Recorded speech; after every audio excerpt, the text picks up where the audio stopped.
Hi, this video is about religious freedom, and really about the lack of religious freedom and why religious freedom became a value.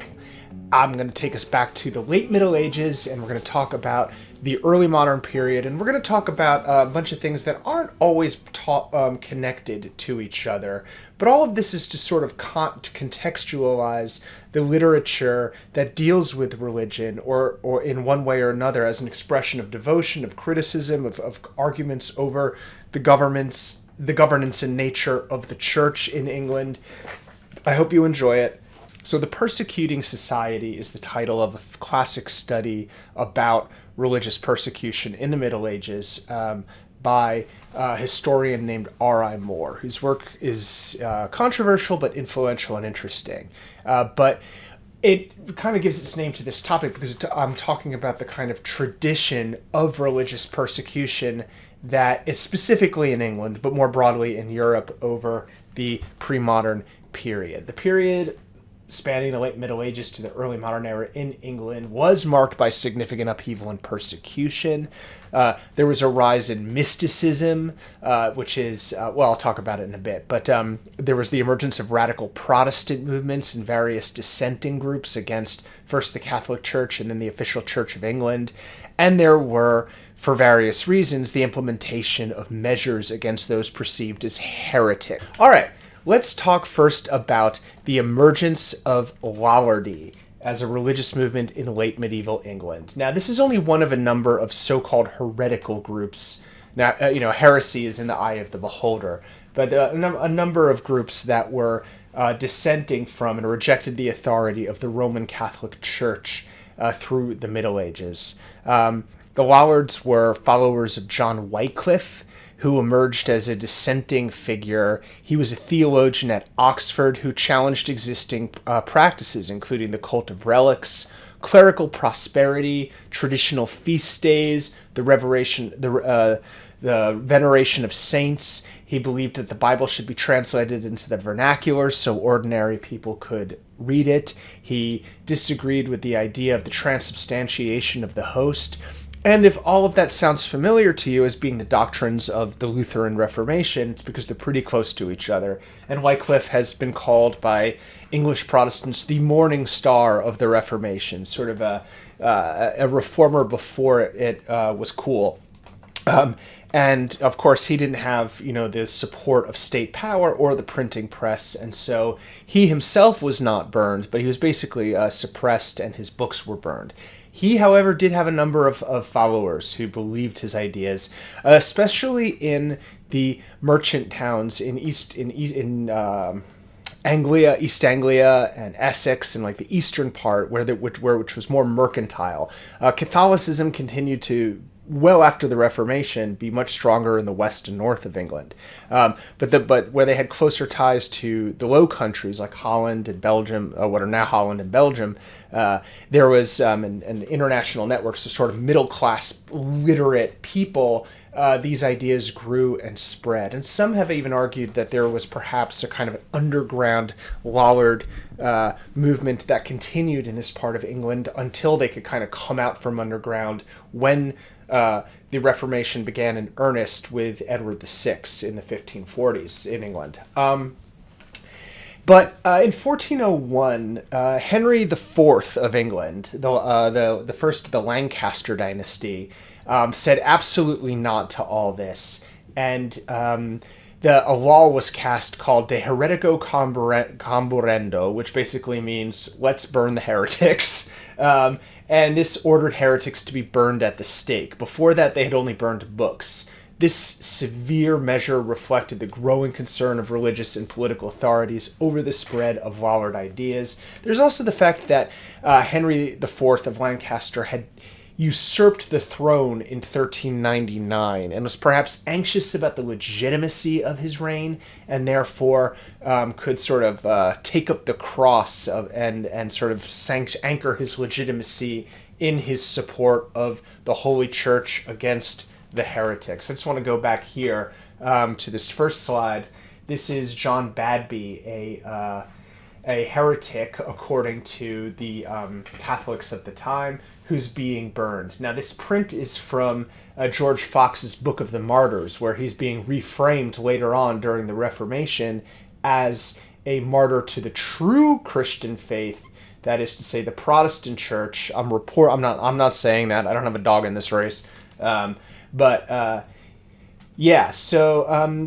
persecution is escalated in 1401, and further is escalated in 1407 to 1409 by a series of laws called the Constitutions of Arundel. Archbishop Thomas of Arundel further tightened control over religious freedom, made English Bibles illegal, set strict limits on what can be written about in the vernacular about religion, and is directly going after this educated, literate Lollard community who are lay people. They're not monks or bishops or priests or friars. They're mostly largely urban people and townspeople, and they're prosperous, but they don't belong to the nobility. They're kind of like the beginning of the middle class, right? Which is whom in England especially Protestantism is really going to catch on with in the next century.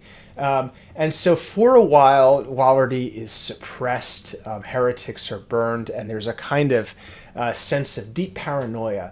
And that expresses itself. If you're in 340 and have read the book of Marjorie Kemp, you know that she is repeatedly sort of apprehended by religious authorities and questioned for being a heretic of some kind or another, and she continuously argues for her orthodoxy, particularly insisting on the importance of the priesthood and the Holy Eucharist, which are points of contention, obviously, between those who are Protestant reformers, or were then Lollards, and the Orthodox lowercase o Catholic Church. So Marjorie Kemp was from King's Lynn, which is one of these East Anglian towns with a lot of trading ties to the Low Countries, and where there's a prosperous middle class. And she belongs to this middle class. Her experiences represent the spiritual landscape of the time. She herself would have been, she represents herself as literate enough, right? I mean, it seems like she had people like who would read to her, even if she couldn't read herself. And I doubt that she could not read herself. She is, of course, influenced by other mystic and religious women in the Middle Ages, people like Julian of Norwich, who she describes as visiting, and Birgit of Sweden, and so on and so forth. She herself belongs to a status of women called femme sole, which allowed some women a degree of independence. And this is, again, common in the middle class among those who were not part of the aristocracy, where women are very important as tokens of exchanges between greater and lesser houses. And they could own their own businesses, enter into contracts for themselves, and had a number of other rights, which would be gradually reduced up through the 19th century, before first wave feminism that culminates in suffrage movement. So this status allowed her the freedom to travel around, to go on pilgrimage, to engage in religious teaching and learning. And she herself is, like a lot of women religious writers of the later Middle Ages, a mystic. And what mysticism means is that there is a direct personal experience of the divine, often characterized by visions, ecstatic states, profound spiritual insights. And so one of the reasons that mysticism is a bit sus is that it offers a path to religious understanding and communion with God outside of the church, outside of the mediation of a priesthood or a religious hierarchy that controls what you know and what you believe. And so mysticism has to be carefully controlled and carefully licensed. This is a period, like, I have to tell you that the period from the 1300s, 1400s, 1500s is a period of intense religious activity. Earlier in the Middle Ages, you get the sense that, like, for ordinary people, you go to mass, you do whatever, you take communion, you participate in feast days, you do what they say, and then you let the professional religious people worry about living a true Christian spiritual life, right? There's kind of a division of spiritual labor. As you get later into the Middle Ages, there's increasingly a kind of movement that all people should or among more and more people to live a spiritual, religious, devout life, to be better and better Christians. And so mysticism, the Lollardy movement, a lot of the phenomena that we're discussing are responding to this impulse of intense religion. That same impulse also is responsible for the uptick in the sales of indulgences and the kind of spiritual athleticism of and display of piety that involved like endowing like an entire chantry of 50 monks to say masses for you and all your family in perpetuity for eternity, that turned like a certain aspect of especially aristocratic religious life in the late Middle Ages into a kind of like almost Egyptian style funerary cult where everybody was like just spending lots and lots of money on their stuff when they were dead. And this was all, and this goes into the sale of indulgences that was greatly enriching certain parts of the institutional church, but also just offending people by the intense greed and materialism that it seemed to be driving in those sectors of the church, and that's what Luther was responding against as well. So all of these phenomena kind of connect to each other. Just a side note, I'm a literary historian and not a religious historian, so this is not meant to substitute for the work of true historians of religion, or even real historians. I do work in an interdisciplinary way, though, and I know a bit about this stuff. So if you are an expert and you on these topics and you think that I'm oversimplifying, I probably am, but this is meant for university students, for another sort of clever lay people who are trying to teach themselves more. Okay, I promised you that I wouldn't use any more of those gamma-generated AI images, but this one was too good. This Illuminati, this scene going on here is like, yes, we are going to persecute, ha ha ha. No, anyway, so that one, most of the other ones I've been supplying images that I've found, but this one I just had to leave up. And this is about the R.I. Moore's thesis of the formation of a persecuting society. This work, The Formation of a Persecuting Society, explores how Western European society evolved to systematically target and persecute various groups deemed as deviant or heretical. And Moore argues that this is part of the development of more advanced, complex hierarchies in the church and in the state. That persecution is somehow inseparable from the evolution of Western Europe. And Moore was writing this, of course, in the wake of the Second World War, where people were thinking about the persecution of minorities quite a bit. And of also in the context, I think, of the emergent decolonial and civil rights movements in various places. This transformation involves increasing mechanisms of control, the development of sophisticated legal and bureaucratic systems, such as the famous Inquisition, right, which allowed for more efficient identification and prosecution of perceived religious deviance. This also contributes to a culture of suspicion and conformity, which undermines social ties that are horizontal between people and strengthens vertical social ties between superiors and subordinates. And the long-term impact, of course, shaped how governments and religions developed in Western Europe for a long time. This is R.I. Moore's thesis. Any grand explanatory sort of thesis like this is going to oversimplify things, and it's going to be possible to come at them with a kind of skepticism, but they can be useful for the things that they do bring into view, even if they are not all explanatory. Let's move forward to the Reformation now and talk about religious persecution in the 16th century, because this is when it really heats up. As I talked about in the other video about religion and politics in Tudor England, this is when that Cold War, which is sometimes a hot war between Catholic and Protestant Europe, is going hard. We talked about the Marian persecutions from 1553 to 1558, which saw a violent attempt to reestablish Catholicism in England, and this resulted in the execution of numerous Protestants, further fueling sectarian tensions. Don't worry, the Protestants got their own back when Mary dies. And in the wake of Mary's death, of course, John Fox writes a very, very influential book in English religious history called The Acts and Monuments, also known as Fox's Book of Martyrs.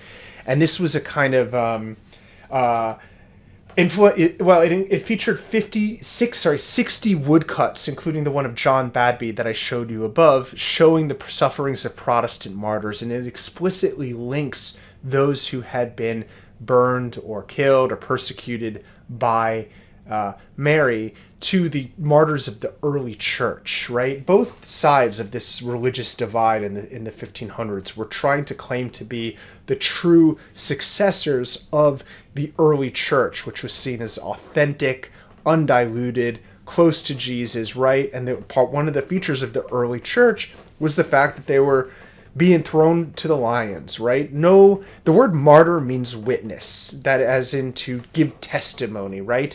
And so what greater testimony to the intensity of your belief than your willingness to die for it before you recant? And so each side makes their own victims out to be martyrs to the other. Another example of Catholics killing Protestants, and it went both ways. I just happened to pick these particular examples because they were influential in the development of England, as the St. Bartholomew's Day massacre in France, when thousands of Huguenots who were French Protestants were killed by Catholic mobs, some of them fleeing to England and taking up residence where they were then resented as immigrants. And there were anti-Huguenot mobs, especially because Huguenots were frequently as in England, the Huguenots were often middle-class, skilled artisans, and therefore competition. And so they were sort of an economically successful and threatening immigrant class. And so after suffering religious persecution in France, they then came to England where they suffered ethnic persecution. So it ain't easy being cheesy. This is a painting of the St. Bartholomew's Day massacre. Looks pretty nasty. Okay, I'll get to that in a second. It was after this that there was a real uptick in anti-Catholic sentiment in England, and Elizabeth's attempt at a kind of moderation of persecution and like the whole Elizabethan settlement that I talk about in the Religion and Politics in Tudor England video is challenged, especially because the hostility on both sides is heating up. And so there's a sense that among a lot of English people that England is called to go to war for Protestantism and against Catholicism, which is described in works like Edmund Spenser's The Faerie Queen as the Antichrist, right? And he writes The Faerie Queen in a sense to try to enlist Elizabeth in the project of making England this holy Protestant nation that will be like Red Cross Knight, a crusader for Protestantism against the great beast, the apocalyptic threat that is the Catholic religion, according to Spenser, who was an ardent Protestant. And so then we get into the period where we increasing tension against Spain and the Spanish Armada, and that is, of course, also configured as a Protestant versus Catholic conflict. The storm that dispersed and wrecked a good part of the Spanish Armada in 1588, allowing smaller and less heavily armed British ships to sort of pick off that fleet in small groups, was known as the Protestant wind, right? So this is to give you a sense of the mindset here. All right, so let's talk about two of the poets that we read from this period who were members of the church. First of all, John Donne, who was from a Catholic family. He converted to Anglicanism. Interestingly, he converted to Anglicanism after he got in trouble and was fired by a earl as his secretary for marrying that earl's daughter against or some nobleman. I forget if it was a duke or an earl or something else. But he was basically fired, and like that career was closed to him. And his brother, who was an ardent Catholic, was put in prison. Donne converts to Anglicanism, becomes a priest and a gifted orator and preacher. You can read Donne's sermons as well as his poetry. And these sermons are not like popular televised sermons. A sermon from a churchman like Donne would be like a very kind of like detailed theological argument. So he was a lawyer and he was a royal courtier before he was an Anglican minister. But he ended up being a very orthodox member of the High Anglican Church. He's a dean at St. Paul's, which is the Cathedral of London. It's very much a center of mainstream Anglican religion. Against the dissenters and reformers, the Puritans, who want to get rid of cathedrals, because a cathedral is associated with bishops, right? And they want to get rid of bishops because they see the office of the bishop as a holdover from Catholic religion. George Herbert, who we also read, is one of the greatest religious poets in the English language. He actually dies quite young, and his work is published posthumously. And he is held up by his biographer, Isaac Walton, as the kind of model of what a good English churchman should be. Doesn't involve himself in politics, doesn't criticize his betters, doesn't advocate for any kind of reorganization of the church. He focuses on his faith, he focuses on his parish and his congregation and his flock, and he's held up as this model of simplicity and grace and like the kind of perfect gentleman vicar. Well, not vicar, I'm not going to get into that right now, but the sort of perfect gentleman Anglican priest who is exactly what he should be and no more or no less, and whose life is given to spiritual faith. In some ways, it resembles the representation of the parson in Chaucer's Parson's Tale, who, unlike all the other religious figures in the Canterbury Tales, who are shown to be in some degree or other hypocrites of various kinds, the parson is this perfect kind of parish priest who serves his flock and walks the walk, doesn't just talk the talk.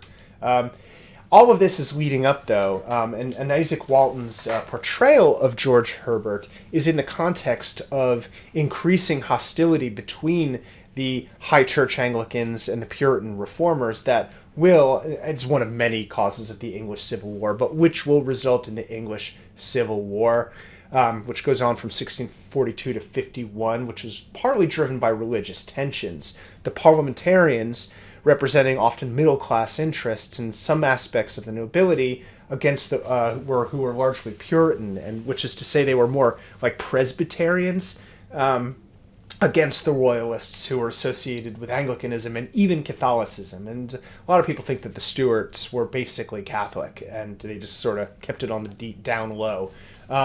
One aspect of the Puritan faith was iconoclasm. Most of the stained glass windows in churches were destroyed in England during this period, reflecting the Puritan opposition to the perceived idolatry in traditional Christian worship.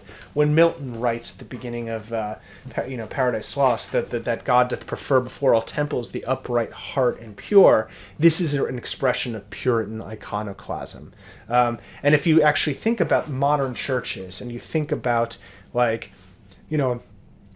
sort of cathedral with carvings and art and decoration, or an Anglican church with like nice tapestries and stuff, versus you think of like a kind of like Midwestern or Southern Baptist church that's very sort of plain and unornamented, that rejection of visual beauty is as being sort of leading to idolatry is a survival and a continuance of Puritan iconoclasm.